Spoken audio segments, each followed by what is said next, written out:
Hello, welcome to the video for this Panasonic HC-V770 video camera, camcorder, stills camera. Grab a cup of tea, have a watch of the video with me. I'm going to waffle on about it for a bit because it's quite an interesting camera actually, and it works really quite well. So what we've got here then, I'll just get all the accessories out of the way. So there's a nice little carry bag which has got compartments and little pockets. There's some dividers in there so you can use it for other items. They're just Velcro dividers. There's two in there. Pretty good order actually. It's quite nice and clean and tidy. It comes with a shoulder carry strap as well, which is quite a heavy thing with its buckles. Get that out of the way. And also a little waterproof carry case actually, which fits in there, which is quite handy. So even if you get a really heavy rainstorm, it'll keep it nice and dry, or just use that. Yeah, I mean, you know, it's supposed to fit in the bag, but you could always wrap the camera around that. Does the same as a polythene bag, I suppose. A AV cable, 3.5mm with three little prongs on it. Phono connections to go to your TV set. You can plug these into little SCART adapters, but anyway, so that fits in the side of the camera. You can play the output directly to your TV. You could use the micro HDMI lead if you can get hold of one. They're not expensive, but that will do the job just as well. And also a 5V, and this basically is a lovely long lead. It's about 1 meter and a bit, yeah, about 1.3 meters. And what I've done is I've extended the length of this lead, and what that will enable you to do is plug it into a 5V USB pack and then power the camera from an external power supply or charge the battery. And I'll just show you that working. So at the moment you can plug that into a, you know, any power brick or whatever, but if we just put this into the 5V DC input socket in the side, turn the power bank on, you'll see that is now flashing, and that is charging the lithium polymer battery in the camera. So there's a charging circuit in the camera to charge the 7.6V I think battery in the side there, which is removable. You can charge those on little aftermarket chargers or a multi-charger. But this is good because what you can do, and I don't think I'm going to be able to get it all in, but you can pop that in your coat pocket, and then you can walk about with this camera and rinse both the battery and the full pack in your charger, your aftermarket charger.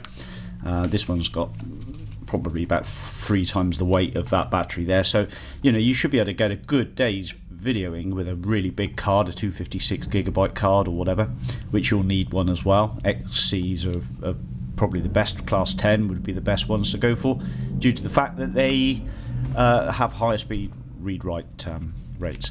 So anyway, pick yourself up one of these bricks.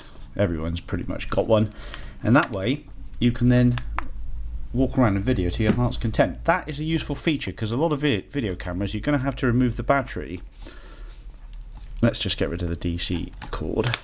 You're going to have to remove the battery to charge these up. So what's that one? That is a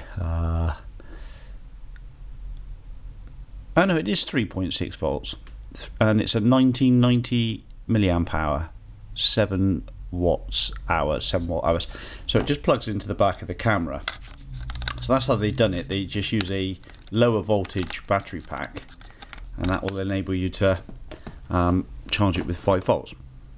Pretty good. A lot of these are double celled, so they're 7.4s or whatever.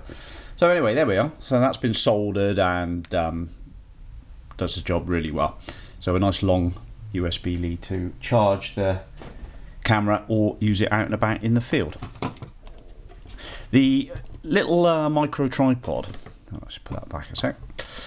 This little handheld tripod is really handy. It's ratcheted, it screws into the bottom of the 1/4 inch metal tripod mount, and there's a pin as well that basically helps it mount. You might want to just put a washer just to pack it out because it might make it a little bit more stable, but it's a relatively inexpensive handheld tripod, and it does double as a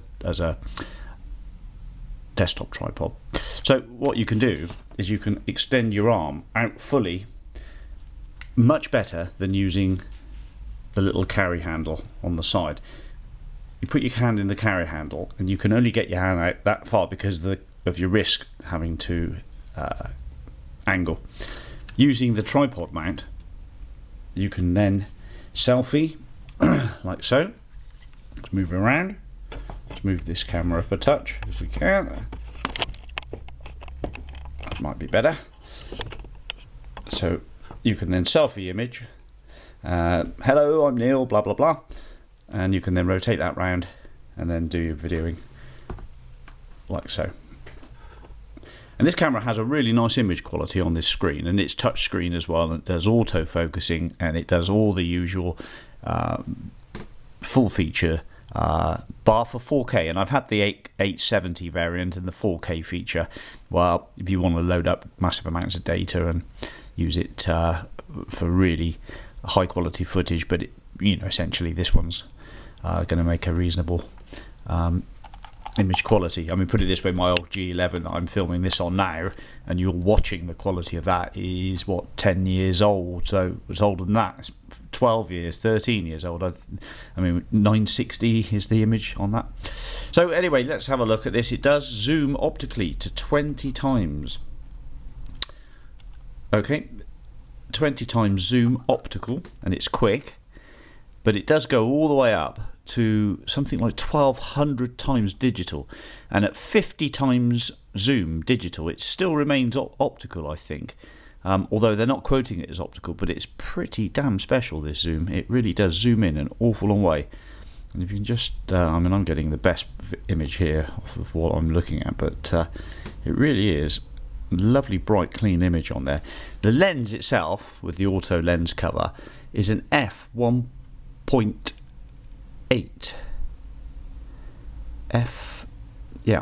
1.8, lovely and bright, lets a lot of light in. There's the LED on the top there.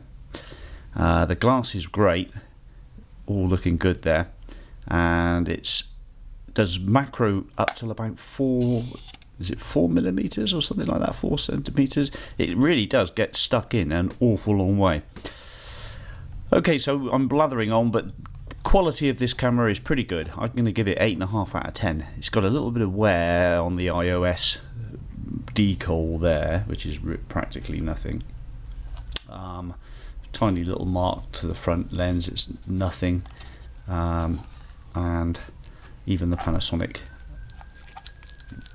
strap there is in good order. All the screw heads are pretty good. The screen, as I said, is in great order, and the touchscreen all works fine. There's the LED light on the front. Powerful LED, actually. It illuminates quite a fair old bit. And then various other touchscreens. Smartphone use. Now you can actually hook up a second phone, the smartphone. So if you've got a smartphone like one of them, you can get the picture, and I won't demonstrate that. There are other people who've listed these, but other cameras, I think you can select in as well. You can pair them up as long as they're Wi-Fi. When you're recording, you can have a secondary image placed either corner of the image that you're filming. So if I was being professional today, I could have had my smartphone showing me videoing this, doing the whole thing. So anyway, I didn't go into it, but it does do that as well. And I think it's also a rather sophisticated baby monitor as well, if you want to use one of these as a pretty good baby monitor. And I'm pretty sure you can control nearly everything from the app. So you could switch the LED on, and you can zoom in and do all those things. Obviously you'd need a motorized tripod to pan it around and stuff, but on wide angle at 24mm it would give you a really good image of the youngster in bed. So I think that's about it. If there's any questions, I haven't covered it. The audio works fine. You've got an external mic input as well.